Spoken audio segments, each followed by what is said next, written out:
Venga, lo estoy diciendo.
Buenas noches, estimados estudiantes. ¿Me pueden escuchar bien? Sí, doctor.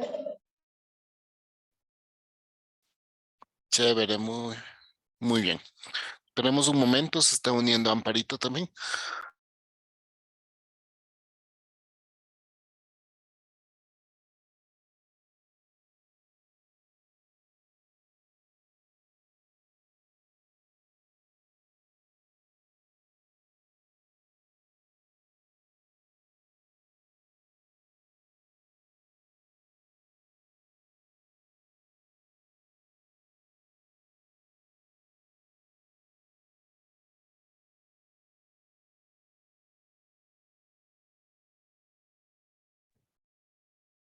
Listo, creo que podemos empezar. Entonces hoy nos toca ver en la introducción a psicoterapias técnicas concretas y vamos a ver una estrategia específica que tiene que ver con la resolución de conflictos o resolución de, de problemas, que es una técnica súper utilizada, es eficaz. Es eficiente, es una guía súper práctica para los pacientes que pueden llegar a tener en consulta y sobre todo que es vigente a pesar de que ya tiene algunos años. Entonces vamos primero con el contexto general.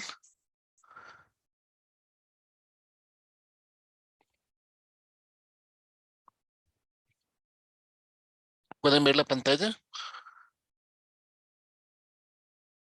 Sí, Chévere, esperen que les compartí el anterior. Quiero compartirles el nuevo.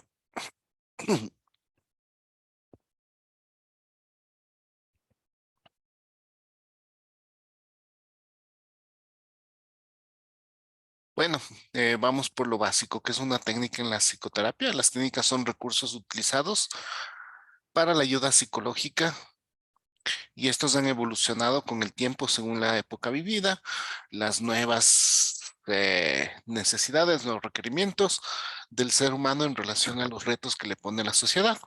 Es importante conocer lo siguiente. Un psicoterapeuta no es el que sabe muchas técnicas porque sería muy sencilla la psicoterapia si fuera así de fácil. Viene una persona eh, con ciertos rasgos de ansiedad y aplico unas técnicas muy chéveres de relajación, levantarse de la casa y ¡pah! Obtuvimos bienestar emocional en el paciente, fueron 5 sesiones y todo muy bien. Si funcionara así, seguramente no fuera tan compleja la psicoterapia y fuera a subestimar la capacidad del cerebro humano, la subjetividad y sobre todo la complejidad con la que funciona el cerebro humano. Siempre que me refiero a complejidad, no me refiero a difícil, sino me refiero a esas interacciones infinitas que puede generar debido a diferentes procesos cada uno de los cerebros humanos, ¿sí? Entonces no es que las técnicas, el conocimiento de las técnicas, la maniobra de las técnicas nos va a hacer unos psicoterapeutas denotados o efectivos, ¿no? Sino más bien el manejo integral del conocimiento psicoterapéutico. Esto viene desde entender bases primordiales de psicología general, psicología clínica, entender la historia de la psicoterapia, entender bases biológicas del proceso eh, de la mente y de los procesos mentales del individuo, entender neurobiología, neuropsicología y con todo eso poder llegar de una manera muy humilde, pero denotada con el paciente, ¿no? Entonces, las técnicas son conjuntos estructurados de conocimientos y prácticas con una base científica, sustentación teórica, y lo que promueven es transformaciones en el individuo o en los grupos que vienen con una demanda implícita o explícita, ¿no? Componentes de las técnicas. Es importante que está basada en una teoría científica de la personalidad de sus trastornos. Recuerden que siempre que vayan a utilizar una técnica,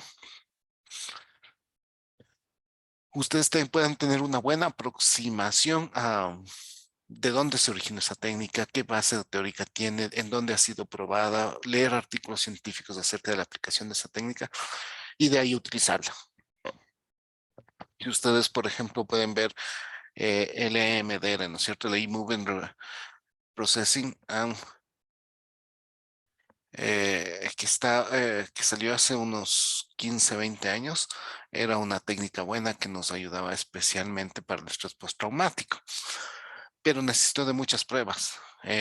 Funcionaba bien en Europa, pero a pesar que nació en Brasil, funcionaba muy bien en Europa. Se testió en Brasil, se testió en Ecuador, se hizo la Asociación de Psicoterapia MDR en Ecuador. Y todas esas garantías nos hacen que nosotros podamos utilizar en el paciente, ¿sí? Eh, Me parece buena idea utilizar, por ejemplo, ustedes han visto, analizado y dicen, "Ah, puede ser que sea buena idea utilizar proceso de relajamiento de Schultz. Sabemos que es una técnica muy probada, entonces no tendríamos dificultad. Sin embargo, siempre empaparnos, por ejemplo, cuándo puedo, cuándo no puedo utilizar esta técnica. ¿Será que me sirve con esquizofrénicos? ¿Será que me sirve con pacientes epilépticos? ¿Cuáles son las indicaciones y contraindicaciones? Por eso es muy importante el contexto. No es que vamos a aplicar todo esto. ¿Será que en niños, en adultos, en jóvenes, con quién va a utilizar más? ¿Será que puedo mandar a casa? ¿Será que puedo hacer en grupo? Importantísimo, ¿no? El sustento científico de cada una de las técnicas que tengamos. Hay un millón de técnicas para cada cosa. Hay un millón de información en Internet. Y he visto que los noveles psicólogos se sienten muy seguros teniendo un montón de información sobre técnicas y sobre tests. O sea, es una locura. Y en realidad no les ha garantizado que sus pacientes lleguen a alcanzar un bienestar o por lo menos regresen a la segunda cita. ¿Sí? Porque hay cuestiones mucho más de fondo en la relación psicoterapéutica que hacen que esto funcione como debe funcionar. ¿Sí? Estar basada en una teórica científica de modificación de la conducta. Sí, pero no necesariamente. Puede ser una teoría científica eh, que tenga como base otro tipo de teorías, pues ser humanísticas, pues ser la Gestalt mismo que habíamos visto. Pero claro, la que más pruebas científicas en el laboratorio tiene es la psicología, la psicoterapia de la conducta cognitivo-conductual, ¿sí? Podemos comprobar la eficacia, veamos si se ha probado en otros lugares, actuar directamente sobre el sufrimiento humano y ejecutar personas preparadas en el campo de la psicología. No provocaría iatrogenia, he visto muchas veces que es que todo está muy a disposición ahora. Está súper a disposición en la hipnosis, está muy a disposición. Relajamiento profundo, ahora todo está de moda el mindfulness, ¿sí? Y está bien que sepan y puedan aplicar ese, pero siempre y cuando sigan un proceso fuerte de formación. Me acuerdo cuando yo, a ver, ¿cuánto será? Hace 20 años comencé un proceso de formación en psicología profunda a través de la utilización de la técnica de hipnosis. En realidad fueron, o sea, para poder hacer el primer registro de relajación profunda para llegar a hipnosis, fueron por lo menos 2 semestres de estudio. Y en esos 2 semestres de estudio se estudiaba las bases profundas científicas. Y aún así, entrenábamos mucho durante 3 semestres más, fueron casi como 5 semestres de preparación para considerarnos hipnoterapeutas. En ese tiempo formamos la Sociedad de Psicología Profunda e Hipnosis del Ecuador. O sea, les estoy hablando del 2000 más o menos, sí, 2000, 2001. Eh, y teníamos un carácter científico, pero sobre todo basados en la experiencia propia y en la consolidación de datos acerca de la aplicación de esto en diferentes países. En ese tiempo me acuerdo que estábamos haciendo en Ecuador, en Alemania, de donde era nuestro profesor, era Bernard Meijols, ya está mayorcito ahorita. Eh, Me parece que estábamos haciendo prácticas en México y en otro lugar. De estas experiencias teníamos tutores específicos que nos guiaban y nosotros hacíamos un proceso específico con nosotros mismos. Es decir, nosotros mientras estábamos estudiando seguíamos un proceso psicoterapéutico. Ese es el nivel de seriedad, ese es el nivel de integridad con lo que se ve de seguir cada una de las técnicas terapéuticas, ¿sí? ¿Qué es lo que siempre sugiero? Y es lo que yo hago. Ya tengo en la primera sesión una aproximación diagnóstica, una teoría del diagnóstico y comienzo a preparar mis sesiones psicoterapéuticas y entonces comienzo a revisar qué técnicas podría utilizar en cada una de las sesiones o cuál voy a utilizar durante varias sesiones y comienzo a revisar otra vez los libros pertinentes a la técnica. ¿Por qué? Porque la memoria es sensible y es frágil y tenemos muchos estímulos, muchas cosas que memorizar, muchos problemas en la cabeza. Entonces, llegar al proceso psicoterapéutico sin haber revisado nuevamente la técnica que va a aplicar es una irresponsabilidad. Y esto puede provocar efectos iatrogénicos, es decir, que van en contra de la salud del individuo.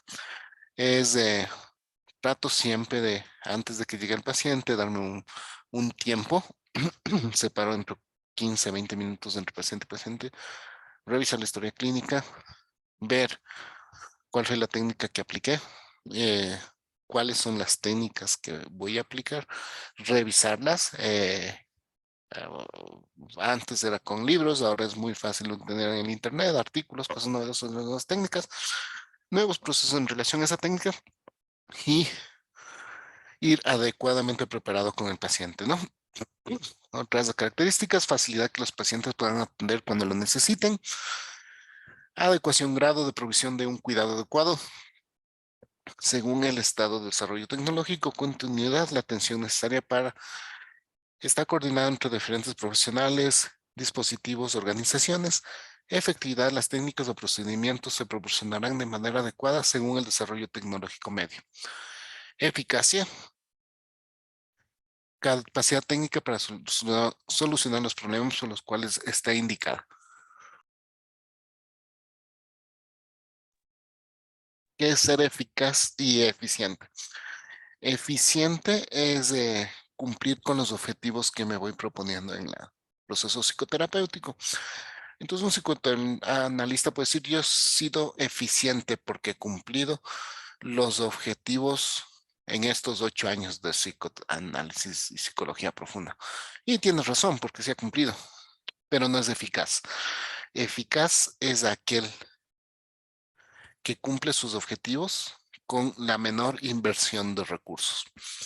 Como estamos en un país donde ir donde psicólogo es un lujo, prácticamente no podemos dejar de ser eficaces, pero no quiero decirles que con esto seamos breves, rápidos o irresponsables. Sí tenemos que dar mejores servicios al paciente en un tiempo que la economía del paciente pueda soportar, al menos cuando es consulta privada. Va a ser bien difícil que puedan seguir más de 15, 20 sesiones, porque son, imagínense en cuanto a un promedio, si solo le ven una vez por semana. Y en el inicio a veces se le ve 2 veces por semana. Pongan el promedio de consulta $25. Entonces ya son $100 que está invirtiendo de su rubro esa familia, ese individuo, esa persona, ese adulto mayor, ¿sí? Para poder seguir su proceso psicoterapéutico. Y si le digo que así va a tener durante 8 años, posiblemente pueda resolver un asunto de una hipoteca con ese, con ese rubro mensual que le estoy cobrando. Entonces sí tenemos que ser muy responsables y por eso una forma de establecer nuestra responsabilidad es a través de hacer procesos planificados, coherentes, flexibles también al cambio y que nosotros tengamos suficiente preparación. ¿Por qué cobrar un monto u otro? Yo no cobro por la hora de consulta, sino cobro por lo que tengo que prepararme antes. Entonces, cuando ya llega el paciente y ya voy como 20 minutos a veces hasta 1 hora adicional leyendo sobre lo que voy a hacer con ese paciente. Entonces, en realidad no estoy cobrando de 1 hora, estoy cobrando de 1 hora y media, 1 hora y 45 que le dedico, pero a esa persona exclusivamente 1 hora y 1 hora o 40 minutos de preparación. Sí, recuerden tomar en cuenta eso cuando ustedes también vayan a poner sus valores de psicoterapia. Eficiencia, consumo de esfuerzos, economía personal, repercusiones indeseables de técnicas, resultados desde la perspectiva del consultante, paciente o cliente. Grado de incorporación de los pacientes y familias en los procesos de decisión de la técnica y grado de satisfacción de los mismos. Si son técnicas no habituales, qué sé yo, quiero hacer una relajación profunda, quiero hacer EMDR, sí tengo que explicarle al paciente qué es lo que voy a hacer, cuáles son los efectos y si eh, estuviera de acuerdo en recibir esto. Si es un menor de edad, siempre con la autorización del padre, aunque en menores de edad no es sugerible hacerse relajaciones profundas, sino ahí como que entra un poco más el mindfulness en la gesta, el reconocimiento de sí mismo. Pero como estamos ahorita en adultos, siempre es importante decirle qué es lo que vamos a hacer, hasta dónde podemos llegar, que siempre va a tener control del proceso, ¿sí? Porque pueden ser a veces cuestiones inquietantes las que pueden suceder. Seguridad, grado en el cual los procedimientos están libres de azar o peligros potenciales. Esto nos garantiza siempre que tengamos el estudio previo de cómo han reaccionado los pacientes a determinadas técnicas. ¿Por qué les decía al inicio, será importante hacer un proceso de relajación profunda en una persona epiléptica? Eso sabemos que está contraindicado, o al menos que se haga acompañado de un médico con especialización psiquiátrica o un neuropsicólogo o un especializado en neurología. ¿Por qué? Porque las conexiones sinápticas, como ustedes saben, de la persona con epilepsia no funcionan de la manera que esperaríamos, y al estimular a través de un relajamiento profundo y a concentrarnos en el hoy y en el ahora puede tener efectos iatrogénicos. Entonces, todas esas cosas ustedes deben tener muy, muy, muy claro, ¿sí? Como saben, eh,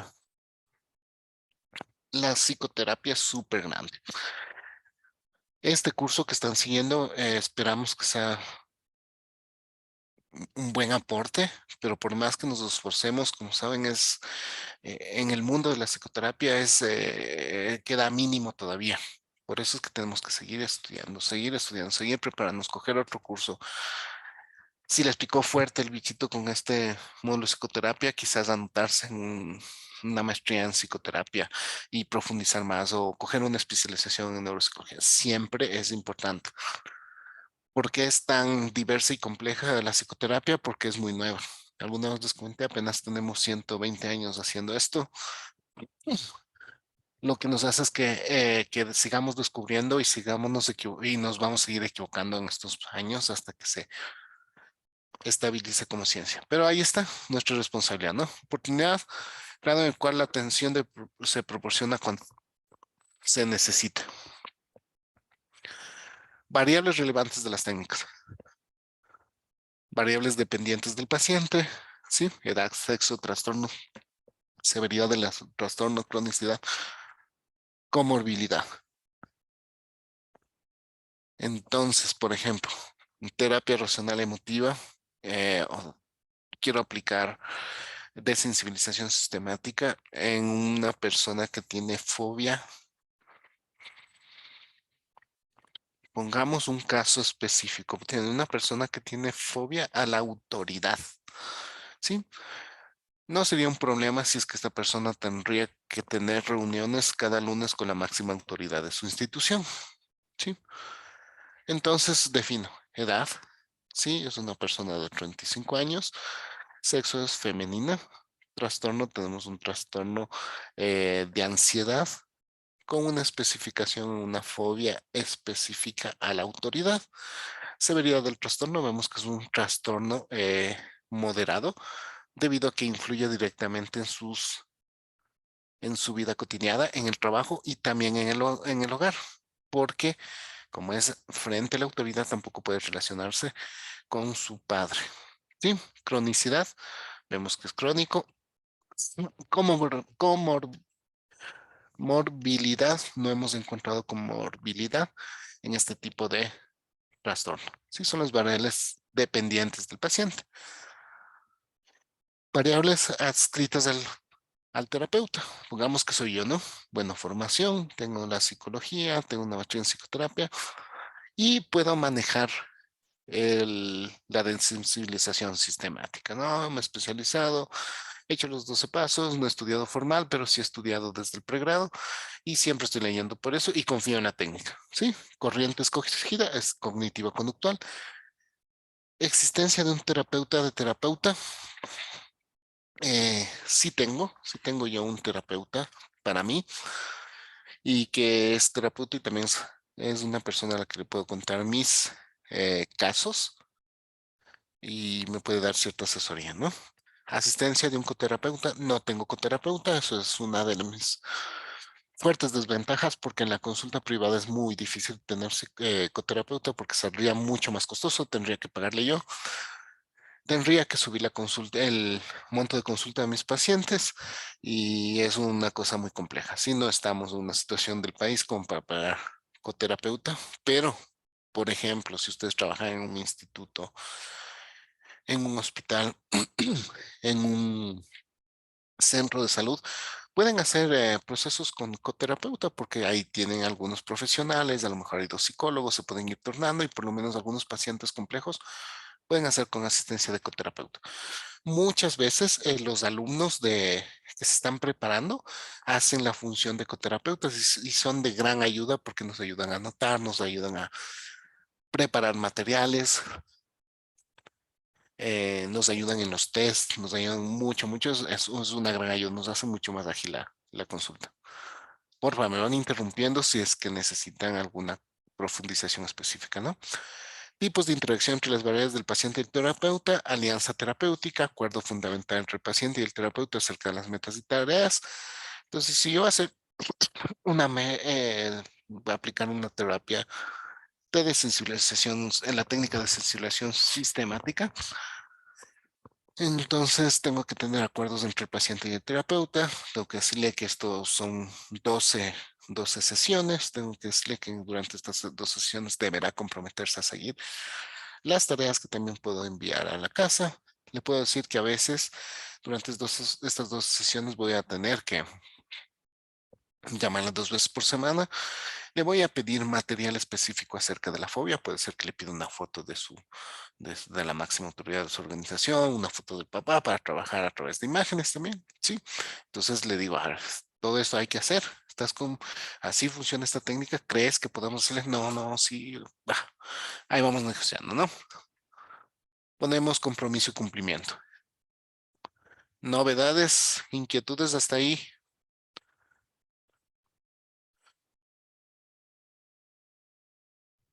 ¿Vamos claros? De mi parte Sí, sí, Doc. Ya, qué bueno, sí. qué bueno. Vamos adelante, adelante.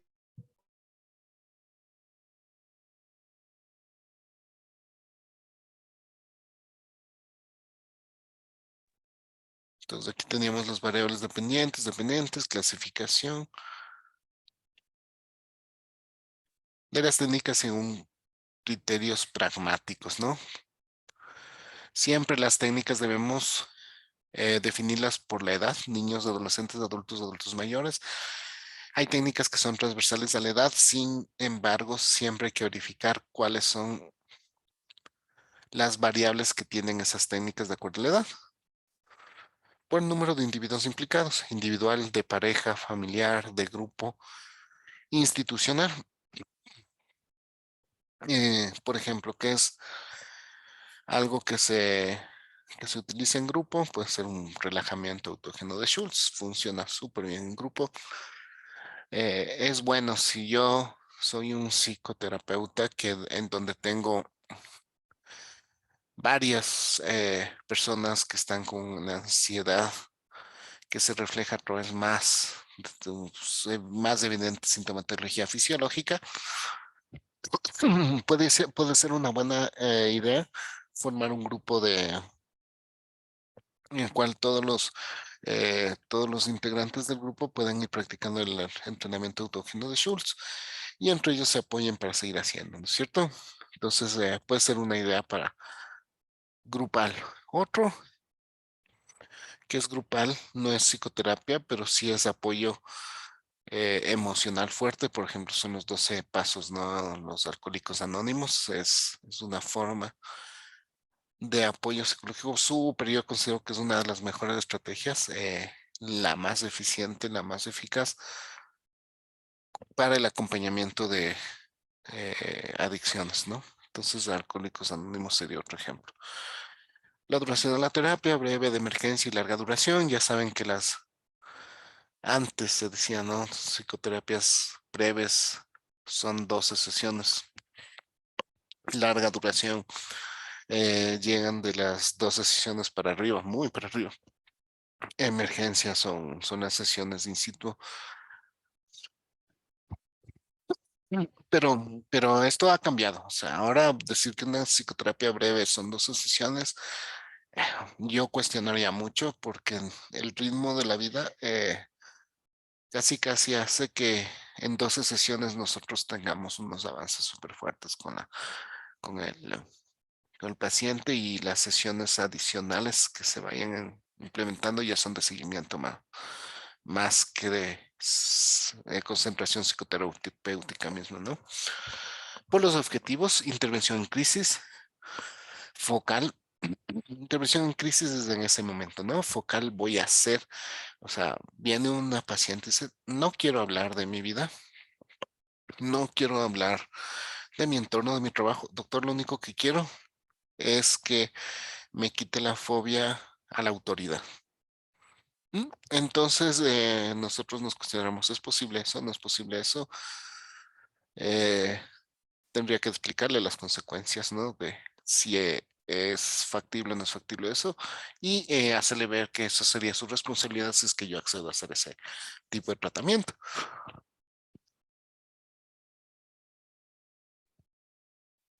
Humanística, conductual y cognitivo-conductual. Dependencia institucional, privada, pública, primaria, secundaria, atención terciaria, por los objetivos y finalizadas, es la que ya habíamos visto. Según el beneficiario directo, pacientes, personal asistencial, se da mucho, especialmente en desastres, que se trabaja con personas de asistencia en emergencias y hay que tener especial preparación de eso. Yo, por ejemplo, diría no sé, sí, en realidad no sé cómo es el proceso de las técnicas para personal asistencial. Sí, que es diferente al proceso de las personas que son víctimas mismos del hecho, eh, el hecho natural que puede haber pasado, ¿no es cierto? Es un terremoto, es una forma es con la cual se le atiende a las víctimas del terremoto, y otra forma es la intervención psicológica para el personal de asistencia. Clasificación de las técnicas con la teoría. ¿Se acuerdan del cuadro que ya habíamos visto? Que les di en las primeras clases. Apenas nos conocimos, entonces siempre tengan claro, ¿no? Psicoanálisis clásico, Freud, psicoanálisis de Klein, Lacan, Adler, Jung, técnicas fenomenológico-existenciales experienciales, análisis existencial, logoterapia. Los libros de logoterapia son muy, muy lindos, ¿no? Víctor Frank y todo eso sí es recomendable leer a veces, no solo, no necesariamente para aprender psicoterapia, sino para aprender lecciones de vida. Es muy, muy bueno. Psicoterapia existencial humanística, técnicas psicoterapia centradas en la persona, terapias gestálticas, psicodrama, análisis transaccional. Recuerden que las famosas, ¿no? Psicoterapias de tercera generación, en realidad, eh, son procesos basados en evidencia que tienen como base o asidero fundamental todas las teorías inicialmente planteadas. Entonces, si ustedes entienden estas teorías de base, va a ser muy sencillo que luego puedan entender cualquier nueva corriente que salga como innovadora. Sí, entonces, en realidad es muy fácil luego cuando ustedes ya tienen conocimientos de base. Terapias conductistas, condicionamiento clásico, operante, que también lo vimos muy bien. No se olviden de siempre revisar ese cuadrito que yo les había compartido para entender la diferencia entre clásico, operante, reforzamiento positivo, mm, eh, todo lo que debe ver o relacionado a recompensas y otras más, ¿no? Técnicas basadas en teoría de aprendizaje social. Aquí viene ya nuestro amigo Bandura, ¿sí? ¿Se acuerdan del aprendizaje a través del muñeco bobo, entrenamiento en asertividad, entrenamiento en habilidades sociales, técnicas de autocontrol? Estas tres últimas, ¿se acuerdan que yo les di unos libritos que se llaman las 12 habilidades transferibles de UNESCO? Está hermoso ahí el entendimiento, pero pueden investigar mucho más cómo es el trabajo en técnicas basadas en la teoría de aprendizaje social. Cuando hacen grupos, no es, es importante saber acerca de toda la base psicológica, pero también hay que saber y entender una corriente pedagógica. Entonces, si ustedes me dicen, doctor, y si le llaman a hacer un curso, un taller para los padres en relación a padres de niños de 2 a 5 años en relación a asertividad, autocontrol, habilidades sociales, eh, empatía, ¿sí? Hago ese curso, pero tengo que pensar cuál es mi entrada pedagógica. Entonces, lo que yo he escogido por convicción y por trabajo y formación también es siempre utilizo la pedagogía de la educación popular de Freire, ¿no? Es mi enfoque teórico pedagógico para poder desarrollar este tipo de habilidades. Ustedes también deberán entrenarse. Porque una cosa es dar un taller en la que yo como ahorita les estoy diciendo, a ver, esto es una terapia, y otra cosa es eh, un taller en el cual ustedes necesitan que los individuos vivencien la asertividad para incorporarle a su repertorio cotidiano. Para eso hay que tener no solo técnicas, sino pedagogía en grupos. ¿De acuerdo? Mm. Intervenciones conductuales cognitivas, entrenamiento autoinstruccional, reestructuración racional, técnicas de manejo de ansiedad, técnicas de solución de problemas y conflictos. Acuérdense que las intervenciones conductuales conductivas, y eso me pasa mucho con los pacientes, cuando este tipo les cuesta llevar sus tareas a la casa, les cuesta comprometerse a hacer registros, les cuesta eh, cumplir con las fichas que se les manda, ¿sí? Entonces siempre tengan en cuenta esto, una terapia de razonamiento conductual, cognitiva interpersonal, técnicos de evaluación cognitiva. Y la teoría general de los sistemas. Recuerden que la teoría general de los sistemas es un postulado de la física, de la matemática con Bertalanffy, ¿no?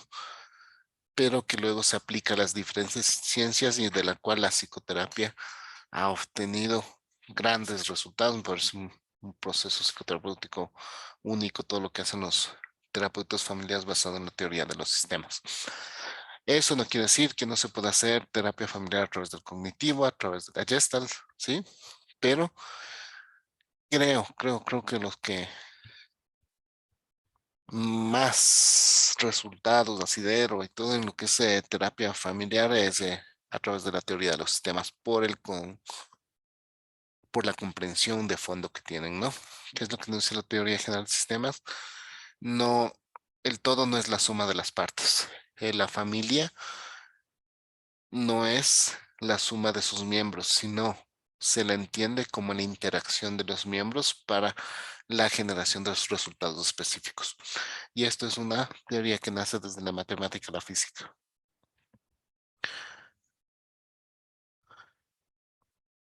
¿Dudas, inquietudes por ahí? Doctor, en el tema de la terapia sistémica, ahora hay algo que se utiliza mucho que son las constelaciones familiares. No sé si me puede orientar si es parte de o es algo ya externo a la psicología. Sí, a ver, las constelaciones familiares es una técnica que no necesariamente está con la terapia familiar sistémica, pero lo utilizan como metodología algunos psicoterapeutas sistémicos. No la utilizo yo, no tengo conocimiento fuerte de eso, pero entiendo que está en proceso de prueba. Siempre para utilizar cualquier tipo de técnica, esperen que se lo haya probado o integren un grupo en el cual estén probando esto, ¿sí? Mm, eh, a veces lo novedoso vende y a veces atrae pacientes, pero no quiere decir que sea la técnica adecuada. Entonces, sí tengan cuidado siempre en esto. Entiendo que no es no nació con la teoría sistémica, pero sí utilizan algunos sistémicos. Veamos cómo va yendo eso, ¿sí? Y si es de tu interés, lo que te sugiero es, mira qué tan probada está para irla aplicando. ¿Otras inquietudes, otras novedades?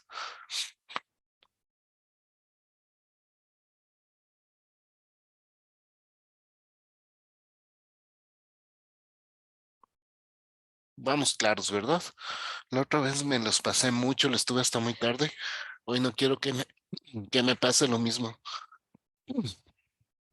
Voy con una técnica de resolución de conflictos que es muy interesante porque, a ver, este es de Zurilla y Goldfried.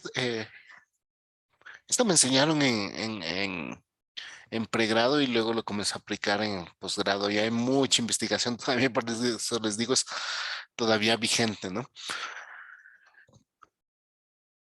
A mí me pasa mucho que en consulta hay pacientes no con una marcada sintomatología o diagnóstico, pero sí necesitan en alguien fuera de sus entornos con el que puedan contar o necesitan una asesoría en determinadas circunstancias y ahí es cuando nos sirve esta técnica de entrenamiento y resolución de conflictos, ¿no? ¿Qué es un problema? Primero, trabajar con el paciente en que todos los problemas son situaciones habituales, sí. Lo raro es cuando no hay problemas y cuando no hay problemas he visto, o cuando los padres evitan los problemas en los niños, evito que se causa mucha dificultad en el relacionamiento con su entorno y poca capacidad de manejo de la frustración.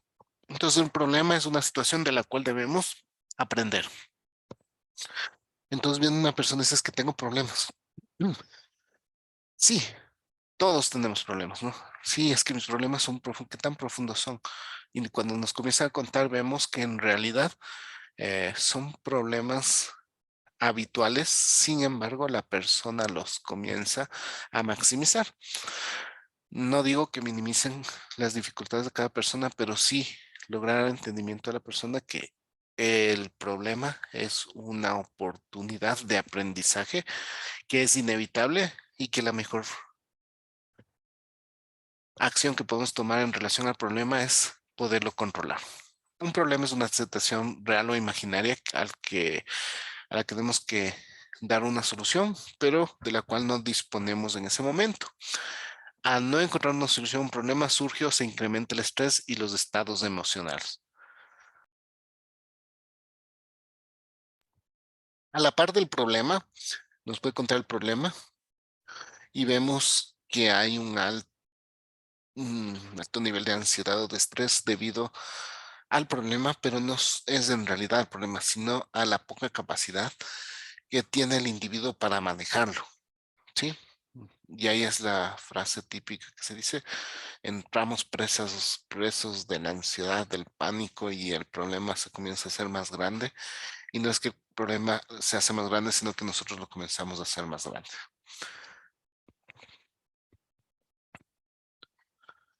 El entrenamiento en solución de problemas consiste en un procedimiento para el que se entrena a las personas a reconocer sus problemas, buscar soluciones adecuadas a los mismos e implantar la mejor solución a la situación donde ocurre el problema. Estas son las fases para la solución. ¿Sí? Primero, orientación general hacia el problema. Definición y formación del problema. Generación de soluciones alternativas. Toma de decisiones, puesta en práctica y verificación de la solución. Como ven, aquí tenemos nuevamente otra habilidad para la vida de las dos habilidades transferibles que les había compartido en ese documento, que es toma de decisiones. Aquí es donde suele haber un estancamiento fuerte. Entonces, cuando comenzamos a trabajar los 5 pasos, con los pacientes van muy bien. Bueno, a veces no. Orientación general hacia el problema. La definición, formulación del problema les cuesta un poquito. Generan buenas soluciones alternativas, pero aquí hay un estancamiento fuerte. Toma de decisiones, ¿sí? Y si uno quisiera ser un poco más curioso, si uno quisiera escribir algo en relación a la toma de decisiones, nos vamos a dar cuenta que estas personas adultas que no toman decisiones son personas en las cuales han tenido una sobreprotección especial por parte de sus progenitores, los cuales les daban tomando decisiones e incluso hasta ahora les dan tomando decisiones en su vida adulta. Entonces aquí he visto yo trabas fuertes, ¿no? En la definición, menos, pero sí en la toma de decisiones. Para pasar de un paso a otro, hay que haber superado previamente el anterior. Cuando en un paso no hay suficiente información, sea infravalorado o saltado, hay que volver a la fase o fases previas para que una vez haya sido realizado correctamente, podamos continuar con las siguientes. Orientación hacia el problema. Lo primero que se debe reconocer es que los problemas existen, están ahí, de nada sirve escapar de los mismos, hay que reconocer que existen y enfrentarse a ellos, pero de un modo efectivo y sin que causen mayores preocupaciones. Igual, si quisiéramos ahondar, si es un paciente con el cual tenemos programado muchas sesiones, podría ser interesante, como curiosidad de investigación, ver cómo era su infancia, ¿no? ¿De dónde nace esto de escapar o huir de los problemas? ¿De dónde nace esto? ¿Quién aprendió eso? Es muy interesante porque dices, no, es que ahorita me doy cuenta que mi papá tenía el comportamiento idéntico a mí. Y esto no es más que un aprendizaje vicario de nuestro buen científico Bandura que nos explicaba cómo se aprenden a solucionar los conflictos, ¿no? Entonces, una forma de solución es escapar del mismo que aprendió su padre. Si fuéramos más curiosos a ver cuál era la reacción de su madre, sí vamos a encontrar factores comunes.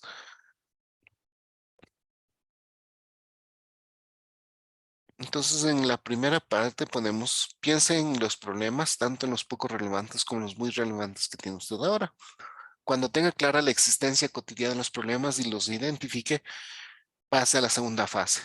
¿Qué problema tiene? Son las preguntas típicas que hacemos. ¿Sí? ¿Para cuál de los problemas necesitas encontrar una solución? Podemos hacer tablas de priorización de problemas. Una tablita de priorización es que luego que hayamos identificado del 1 al 10, le hagamos calificar a cada uno de los problemas en uno muy preocupante, medianamente preocupante, poco preocupante. ¿Sí? Así de sencillito. O sea, no necesitan un test que les pueda comprobar cuál es el problema que más le está agobiando a la persona. Eso en la cotidianidad práctica de la psicoterapia no es funcional.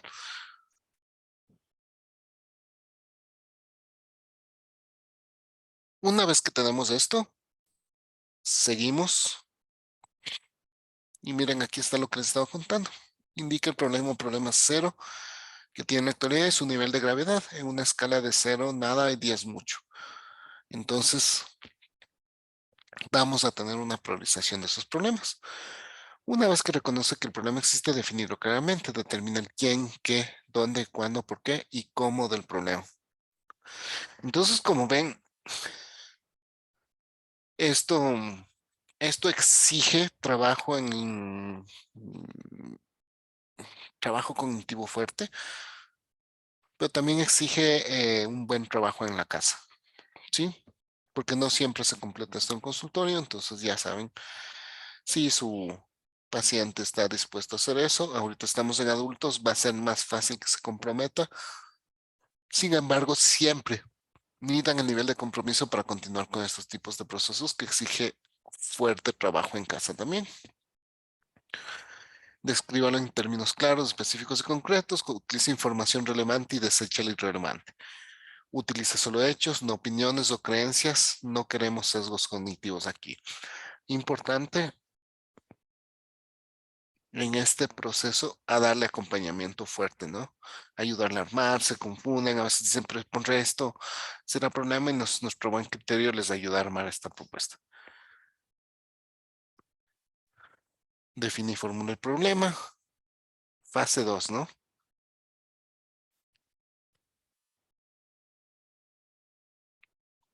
Entonces ahí es cuando comenzamos a definir el problema ya con todos los factores que estábamos viendo acá. El quién, qué, dónde, cuándo y por qué. Y vamos a definir el o los problemas de acuerdo a la priorización. No vamos a trabajar con muchos problemas a la vez, pero sí vamos a trabajar con los que más nos estén agobiando en ese momento. Generación de alternativas de solución. Una vez que tiene claramente definido el problema y las metas relacionadas con el mismo, debe pasar a generar un número posible de soluciones alternativas al problema, aunque estas alternativas sean incoherentes, ¿no? Interesante aquí, como ven, todo está escrito. Ahora, lo que diría un Nobel psicólogo, un Nobel psicoterapeuta, hagamos un brainstorming, lo mismo, pero con otras palabras, ¿sí? Pues a veces no hay que dejar nubilarse de las nuevas palabras que salen o que en realidad son cosas que ya estaban escritas ahorita. Lo que está diciendo es una lluvia de ideas. Por más locas que sean, siempre anótenlas, porque por ahí puede salir una buena solución. Tenga en cuenta que en esta fase debe generar el mayor número posible de soluciones alternativas. Lo importante es la cantidad de alternativas, no la calidad de las mismas. Al revés de lo que generalmente pasa, ¿no? Cualquier solución que le venga a la mente, por descabellada que le pueda parecer, es válida, ¿sí? Como alternativa, ahora no es el momento de su valoración. Sea concreto en las alternativas que planee. Las generales son poco útiles, difíciles de ejecutar, sino más bien alternativas concretas, sencillas, aplicables y en gran cantidad, ¿sí? Entonces hay que apoyarle al paciente en generar este tipo de, de propuestas, aunque parezcan descabelladas. Pero ¿quién propone? O sea, en ese momento debe ser el paciente el que da las soluciones, las alternativas, y aunque sea descabellada, eh, nosotros le apoyamos o nosotros le ayudamos a dar esas alternativas y soluciones. O Sí, ambas. el que propone es el paciente, ¿sí? Y luego vamos a ir viendo cómo seleccionamos todas las soluciones. Aquí lo que importa es que pongan muchísimas soluciones así sean descabelladas, porque en el paso siguiente vamos a tomar decisiones. En la fase anterior, elaboró un importante número de soluciones alternativas al problema planteado. De ella vamos a elegir una, aquella que resulte más adecuada, útil, mejor o eficaz para llevar a cabo en la situación problemática actual. Entonces, igual, podemos tener un listado con toditas las soluciones que ha dado y ahí medimos. Esta es útil, es adecuada, es moralmente aceptable, es eficaz, es decir, me llega a solucionar el problema sin utilización fuerte de recursos, ¿sí? Es eficiente, me lleva a cumplir el objetivo. Y señalando todo esto, con esta tablita nos va a llegar una solución concreta que cumple con estos factores. La mejor puntuada será la solución que escojamos. Una vez que se ha decidido por una solución, debe plantearse estas cuestiones. Con esta solución puede cambiar la situación problemática. Entonces, una vez que ya prioricé haciéndome, viendo que te cumpla con esto, aquí por eso les decía que hay un estancamiento porque va a ser difícil, voy a decir, pero es que esto también me parece útil. ¿Te parece buena esa solución? ¿Pero es eficaz? No es eficaz. Ahorita no tengo dinero para cumplir eso. Entonces tachemos, vamos por la otra. ¿Sí? Aquí es cuando nosotros le ayudamos fuerte. Y una vez que escogimos la solución, le volvemos a poner a prueba. Con esta solución puede cambiar la situación problemática. Necesito más información antes de pasar a ponerla en práctica. ¿Qué solución o combinación de soluciones debo elegir para poner la solución en práctica? Una vez que hago esto, si la respuesta a todas las cuestiones anteriores es afirmativa, debe poner en marcha la táctica para implantar esa solución en la situación de la vida real. Esto se hace siguiendo los mismos pasos anteriores para la toma de decisiones de la mejor solución que se ha seleccionado. Es decir, vamos a probar nuestra solución. Aquí ponemos ya la solución elegida. Se va con estos 3 ejercicios. Principales razones para su elección. Táctica para poner dicha solución en práctica. Y finalmente a la fase 5, puesta en práctica y verificación de la solución. Una vez que se ha decidido la mejor solución para el problema, tiene que pasar a poner en práctica la misma y verificar si en la vida real es efectivamente la más adecuada. Primero póngala en práctica simbólicamente, imaginándose que usted lo está llevando a cabo. Una vez realizada adecuadamente, pase a ponerla en práctica en la situación real donde existe el problema. Una vez puesta la solución en práctica, debe hacer lo siguiente. Observe su conducta y el resultado obtenido en la alternativa. Compare el resultado actual observado con el resultado esperado para su solución. Retroceda a etapas anteriores si eso fuera necesario. Recuerden, la corrección del curso es súper importante. Puede ser que hayamos tenido fallas, pero es normal porque el paciente está aprendiendo este proceso, ¿sí? Finalice el proceso de solución de problemas si el resultado es satisfactorio. Refuércese por sus esfuerzos, es decir, felicítese por sus esfuerzos de aplicar el proceso de solución de problemas a su problema particular satisfactoriamente. Elógiese por haberlo conseguido. Por un bien hecho, utilice un refuerzo material. Paso de ahora cuando la puesta en práctica y verificación de solución no es satisfactoria. Cuando la comparación entre el resultado esperado de la solución y el observado es adecuado, se ha encontrado una solución satisfactoria al mismo, pero en algunos casos esto no es así. Entonces, cuando existen discrepancias, suelen deberse bien a dificultades en el proceso de solución de problemas o bien en la ejecución de la solución. Si ocurre esto, hay que volver a las fases previas del entrenamiento en solución de problemas y comprobar si se ha definido claramente el problema, generando todas las alternativas posibles de solución, tomando una solución adecuada de solución y puesta en práctica de la misma. Recuerden que siempre trabajamos con el paciente diciéndole que estamos en un proceso de aprendizaje. Lo más probable es que nos salga bien en las primeras. Lo más probable es que eh, haya escogido muy buena solución, pero la puesta en práctica es diferente. Y cuando vemos que en la puesta en práctica están fallando cierto tipo de habilidades, tenemos que reforzar eso en consulta para la aplicación de la solución. Si esa solución demandaba que la persona deba controlar estado de ánimo y no hicimos entrenamiento antes, puede ser nuestra culpa por no habernos dado cuenta de estas variables intrínsecas que puede tener el paciente. Con volver a analizar las etapas anteriores minuciosamente, seguro que encontrará aquello que le impedía llegar a la mejor solución o a la implantación real de la misma en la situación problemática. ¿Sí? Novedades, inquietudes en la técnica de resolución de conflictos.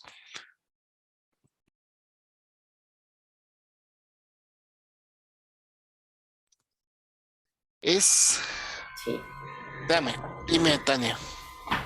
A ver, es que esto está muy largo, muy complejo y no es que haya yo absorbido el 30% de todo esto. Es que en realidad es mucho, o sea, hoy día vimos demasiadas cosas y no sé. Primero, con respecto, bueno, a la técnica de entrenamiento, de solución de problemas, o sea, ¿cuál sería el consejo para nosotros poder aplicar alguna vez esto? O sea, para poder aprender, porque obviamente ahorita no lo aprendimos, ¿no? O sea, ahorita escuchamos rápidamente cómo más o menos funciona, ¿no? Pero ¿cómo se practica esto? O sea, yo sé que con el paciente y en las primeras veces nos vamos a jalar, pero bueno, eso es una. Y la otra, sobre todas las técnicas.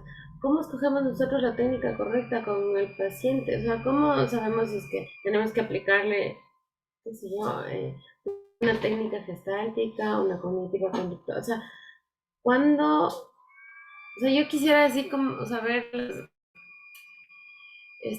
los tips, ¿verdad? Para ver, o sea, si el paciente está queriendo suicidarse, lo mejor es aplicar esto.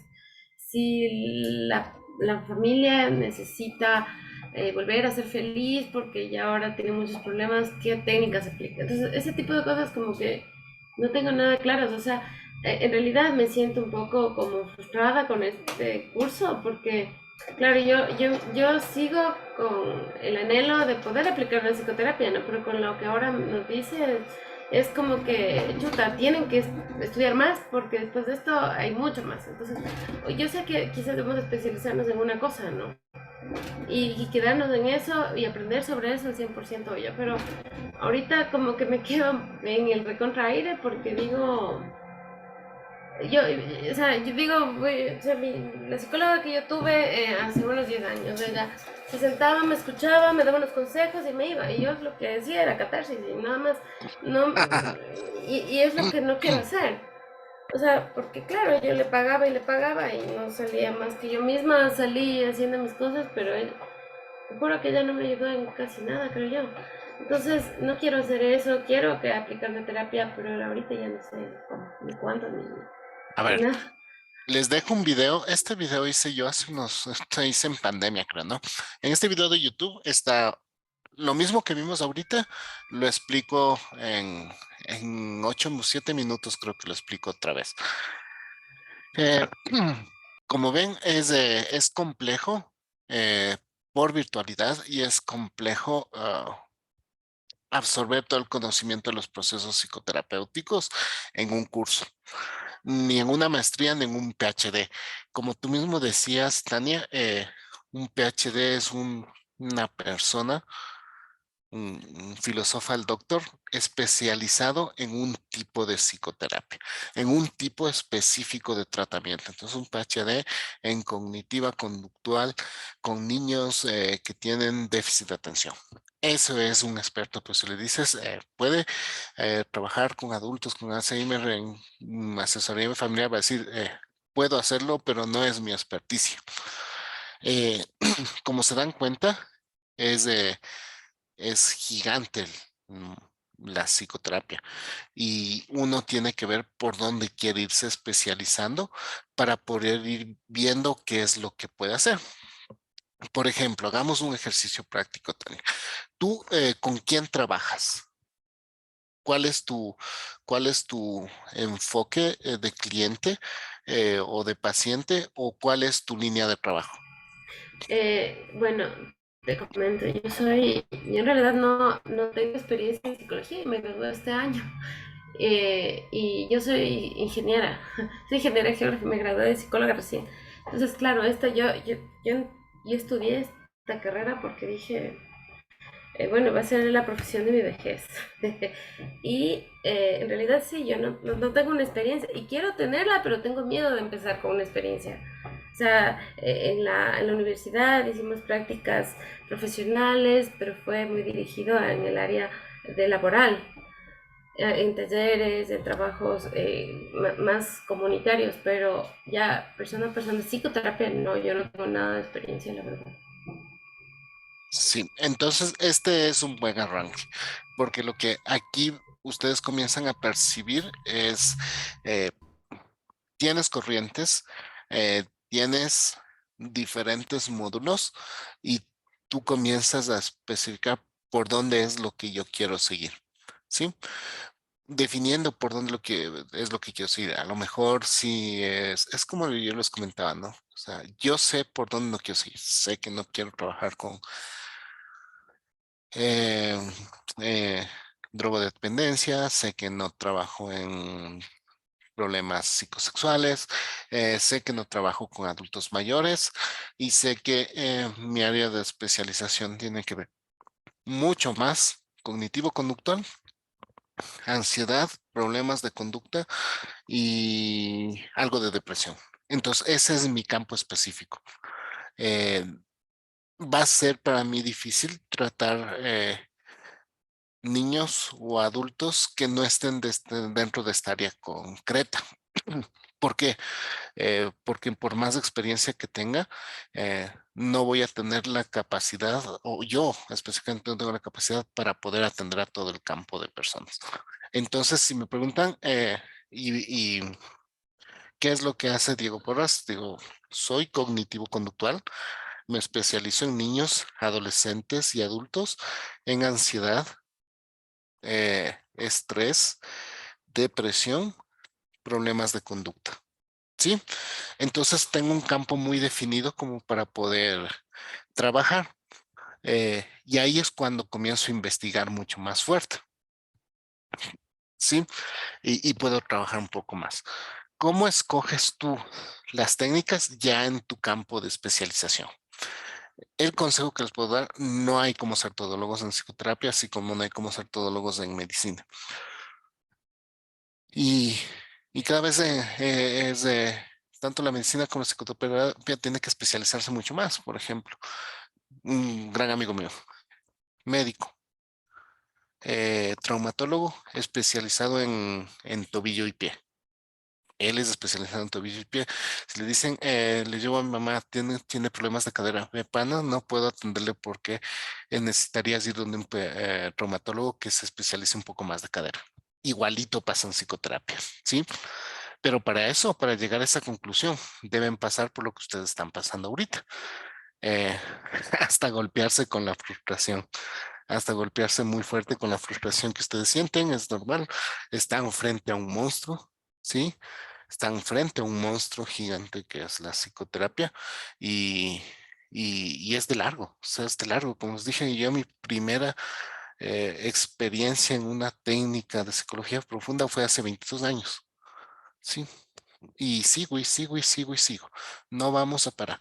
eh, Mientras sigue evolucionando la psicoterapia. Entonces sí, sí es frustrante, a todos nos pasa eso. Em, si, si ustedes ya definen exactamente el campo que van a hacer, van a encontrar cosas muy específicas donde van a hacer eso. ¿Sí? De ahí el resto, inclusive una maestría, no les va a decir eh, qué es lo que van a hacer en cada uno de los campos. ¿De acuerdo? Ay, no sé si te resolví algo, Tania, o necesito un poquito más yo de claridad. Doc, no sé si puedo aportar un poquito tal vez. Claro, claro, dale, Amparito. Ok, muchas gracias. No, pues precisamente mencionarle a Tania que como en los diferentes ámbitos de la psicología, cada uno de los que vayamos a experimentar son precisamente un aprendizaje. En mi caso, por ejemplo, yo también comencé con temas de asesoría en psicología como tal. Y también mencionar, ¿no? Es importante lo que decía el doc, que a medida que pasa el tiempo vamos viendo en qué nos vamos especializando, con qué tipo de población vamos trabajando.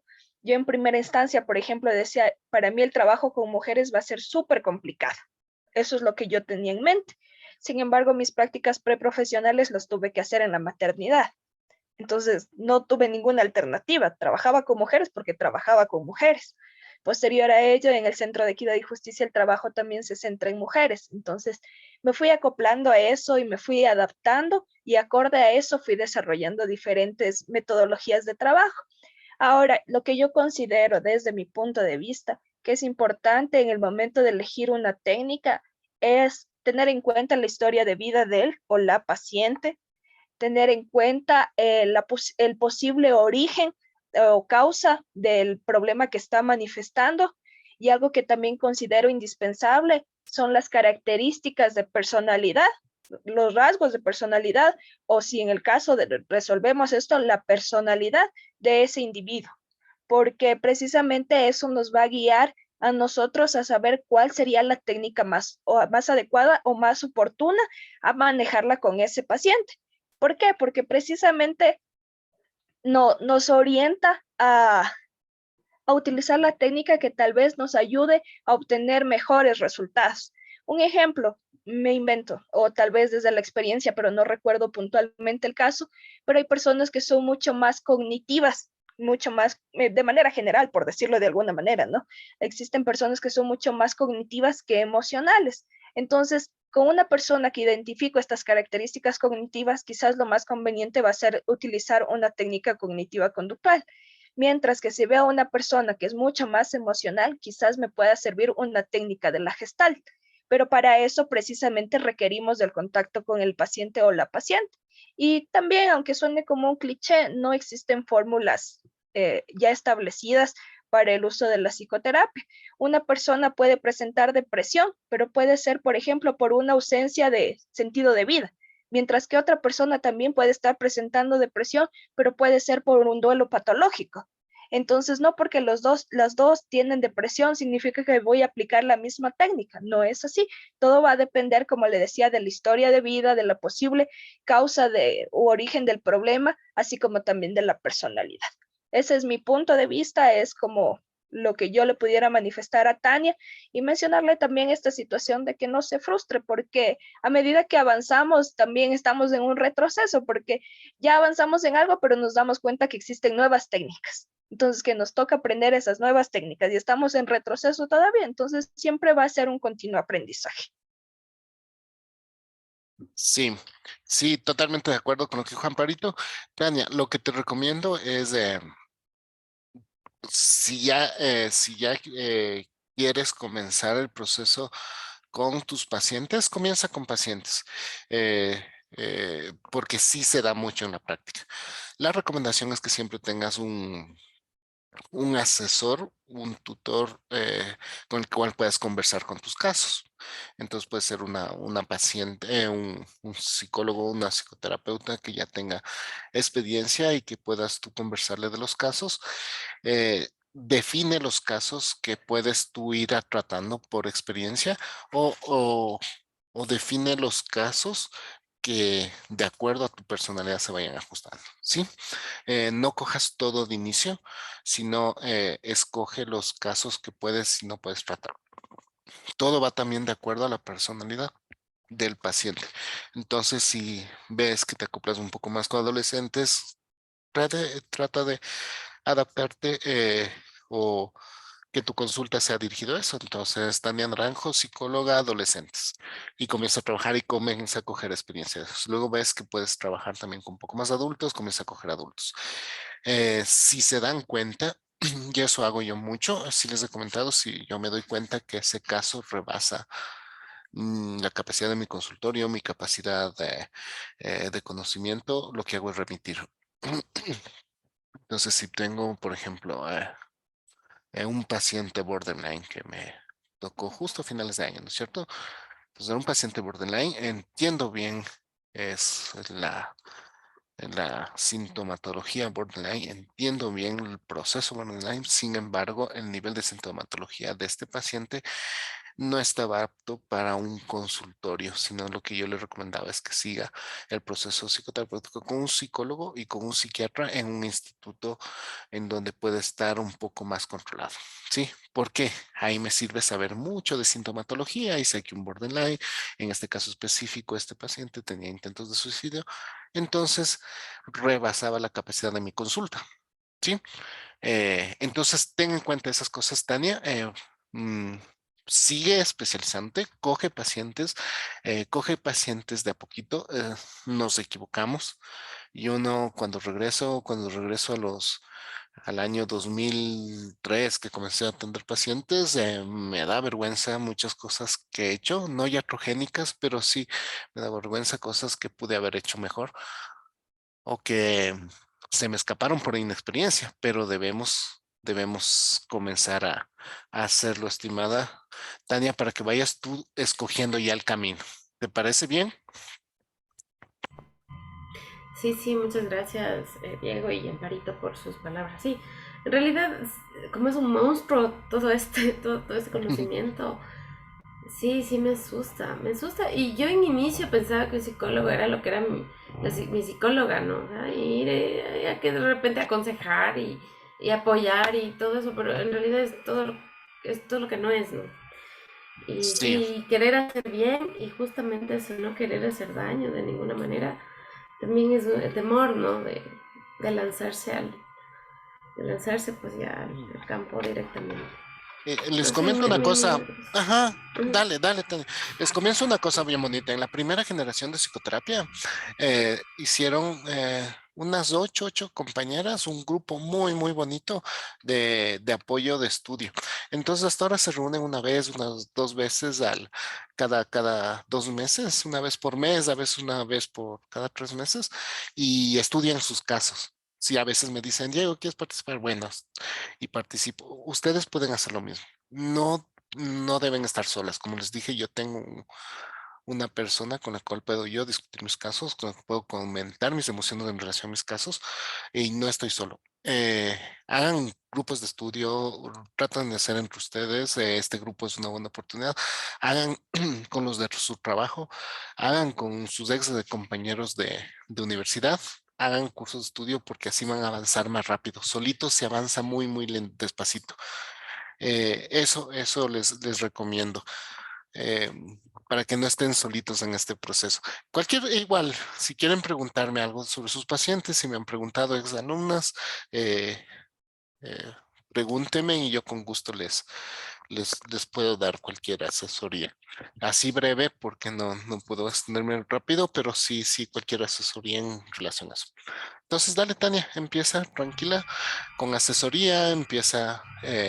Y una cosa, esto es importante, y creo que les dije en la primera sesión, no todos los psicólogos son psicoterapeutas, no todos los psicólogos clínicos son psicoterapeutas y no todos los magíster en ciencias psicológicas y psicoterapia son psicoterapeutas. Uno puede haber estudiado psicoterapia hasta nivel de doctorado y eso no te califica como psicoterapeuta, porque entender la psicoterapia es bien complejo. Es bien complejo, por eso les decía, no es técnicas, no es ser un buen diagnosticador, no es saberse un millón de test. La psicoterapia es en sí la profundidad de la modificación de la personalidad para conseguir bienestar emocional, y eso todavía es algo como muy etéreo, ¿no? Entonces, van a conocer un montón de gente que tiene maestría en psicoterapia o PhD, que si ustedes conversan a profundidad no hacen psicoterapia. Eh, entonces sí pasa eso, pasa mucho, mucho eso, porque tratamos con la mente, con la subjetividad, y eso es un mundo entero, estimadas compañeras de este módulo. Y Dele. una preguntita, Ajá. una última pregunta. Para uno iniciar, para empezar a tener pacientes, ¿debe tener algún requisito legal? O sea, A ¿debes ver, tener algún requisito para, no, claro, para decir si soy psicoterapeuta o algo así? Con no sé, la escuela de psicólogos del país, no sé. no necesitas la escuela de psicólogos, pero sí necesitas todo lo que un consultorio requiere, que son cosas legales, ¿no? Que el Ministerio de Salud, autorización de los bomberos, un montón de autorizaciones eh, que se requieren legalmente para un consultorio psicológico. Si lo vas a hacer en tu casa, vas a recibir a unos pacientes. No necesitas todos estos requisitos, o en un consultorio en el cual ya esté establecido. Yo les sugiero mucho en cuando quieren ya hacer su consulta, hagan entre algunas personas, porque en realidad es caro un consultorio, o júntense con otras personas donde ya tengan establecido.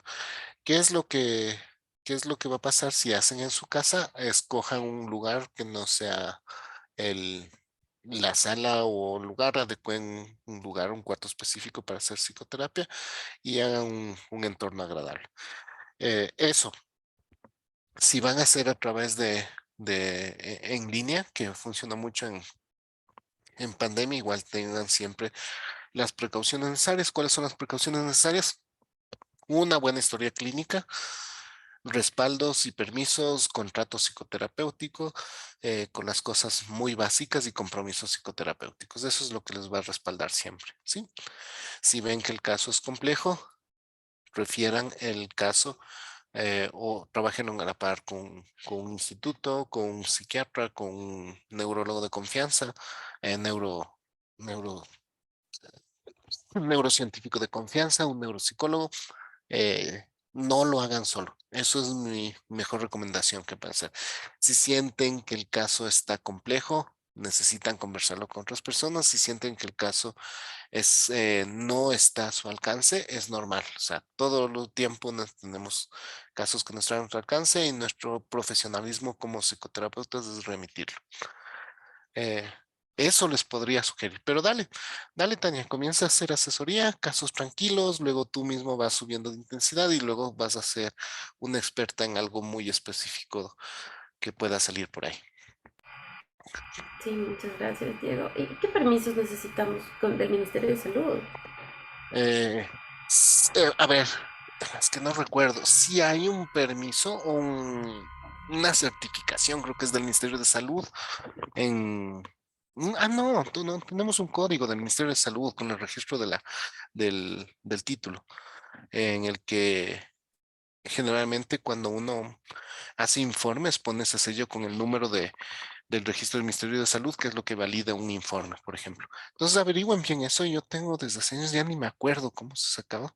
Tengo el numerito, pero no lo he actualizado. Eso no se desactualiza, pero es una autorización del Ministerio de Salud para eso. No, Ujú. pero eso me parece que es solamente un registro por internet, algo así era. Sí, Algo, ojo, sí, como es registrarte y sencillito. le otorgan un número, algo así es eso del Ujú, Ministerio de Salud. ujú. Sí, dale con tranquilidad, Tania. Sigue cogiendo pacientes, vele, haz una asociación, únanse entre ustedes, escríbanse por interno o así, compañeras, quieren hacer un grupito, llamen a sus amigos de, de antaño y díganles, a ver, quiero hacer un grupito de estudio psicoterapéutico y van a ver que aprenden un montón y aparte es divertidísimo en grupo y se avanza más rápido. ¿Qué más? Eso les podría sugerir. Lean, vean el videito que les vi hace un tiempo. Sí, pero explico esto de los problemas, de la resolución de problemas, pueden reverlo. Vean las diapositivas, si necesitan que les mande las diapositivas por WhatsApp, eh, mándenme un mensajito y les mando esas diapositivas. Como se ven, hay muchísimo que leer, muchísimo que leer. Eso, estimadas eh, compañeras, ¿alguna otra inquietud, otra duda?